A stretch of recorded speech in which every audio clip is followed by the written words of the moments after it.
আসসালামু আলাইকুম। দেশ বিদেশ টিভি থেকে হুসেন বলছি। আমার চ্যানেলে সবাইকে স্বাগতম।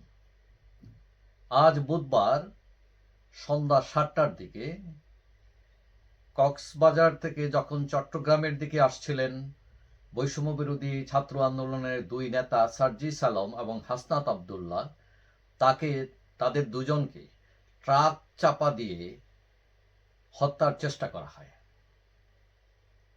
এবং এই ঘটনা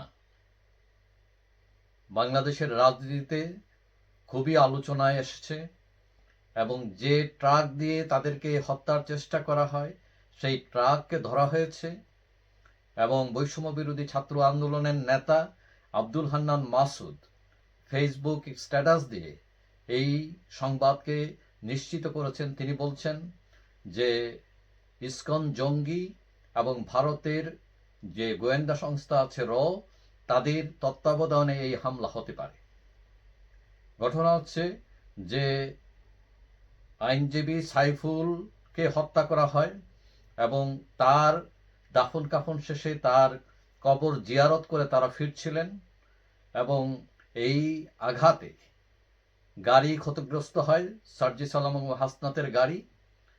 তবে তারা আহত হননি, তারা সৌভাগ্যক্রমে বেঁচে যান এবং ট্রাক যেটা দিয়ে আক্রমণ করা হয় সেই ট্রাকের নাম্বার হচ্ছে ঢাকা মেট্রো ড 12 1854 এবং চালককে ধরে স্থানীয় লোকজন বিভিন্ন জিজ্ঞাসাবাদ করেন, কিন্তু চালক তাদেরকে চাপা দেওয়ার কথা অস্বীকার করেছেন তিনি।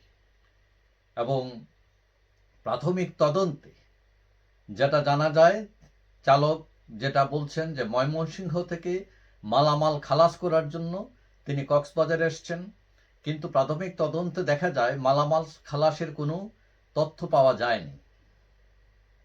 এখন বৈষম্য বিরোধী ছাত্র আন্দোলনের অনেক নেতা দাবি করছেন যে এটা ভারতীয় গোয়েন্দা সংস্থা রয়ের সংশ্লিষ্টতা থাকতে পারে এবং অতীতে ভারতীয় গোয়েন্দা সংস্থা বাংলাদেশের শীর্ষস্থানীয় অনেক লোককে হত্যা করেছে, এই নজির আছে। এখন বিষয়টা প্রাথমিক পর্যায়ে তদন্ত শুরু হয়েছে এবং এই যে ড্রাইভার, তার সাথে কথা বলে হয়তো অনেক কিছু বেরিয়ে আসতে পারে। কারণ আপনারা সবাই জানেন সার্জিস আলম এবং হাসনাত আবদুল্লাহ তারা খুবই অ্যাক্টিভ, বিশেষ করে বিভিন্ন আন্দোলন এবং এই যে শেখ হাসিনা সরকারের পতনের ক্ষেত্রে তাদের বিরাট ভূমিকা রয়েছে। সুতরাং তাদের বিরুদ্ধে ষড়যন্ত্র হতে পারে, কিন্তু এই ষড়যন্ত্রের পিছে কারা দায়ী এবং এটা আসলের ষড়যন্ত্র কিনা নাকি এটা আসলেই একটা দুর্ঘটনা, এগুলো হয়তো তদন্তে বেরিয়ে আসবে, আমরা হয়তো জানতে পারবো।